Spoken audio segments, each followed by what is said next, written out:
ABN Marathi news मध्ये आपल्या सर्वांचं स्वागत आहे। ताज्या बातम्यांसाठी एबीएन मराठी न्यूजला सबस्क्राइब रोल। संपूर्ण महाराष्ट्रामध्ये भगवं वादळ मनोजदादा तरंग पाटलांच्या रूपानं मुंबईच्या दिशेने निघालेला आहे।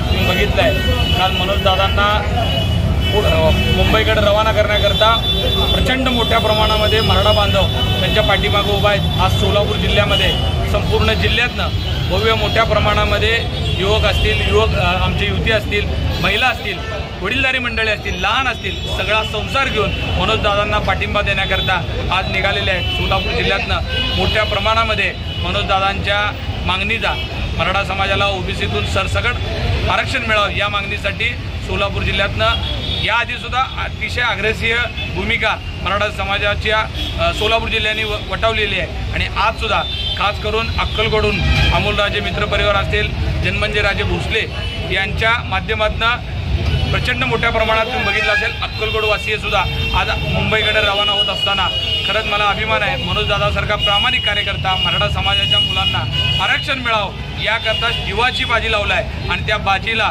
साथ देण्याकरता आणि गरज पडली तर स्वतःची सुद्धा बलिदान देण्याची भूमिका घेणाऱ्या मनोजदादांना पाठिंबा देण्याकरता आज एवढ्या मोठ्या प्रमाणात मराठा बांधव निघालेले आहेत। माझं सगळ्यांना आव्हान आहे, आपण आज जरी निघाल नसलात तरी या उद्या निघा, आंदोलन हे कंटिन्यू राहणार आहे। जरी तुम्हाला जाता आलं नाही तर त्याच्यानंतर तुम्ही जा, जी लोक माघारी येतील, पण मनोजदादांची ही मागणी आपण लावून धरली पाहिजे। आता ही आपल्या समाजासाठी शेवटची वेळ आहे आणि आता आपण सगळ्यांनी एकीचं स्वरूप दाखवलं पाहिजे आणि सरकारपाशी या मागण्यासाठी आग्रह धरला पाहिजे।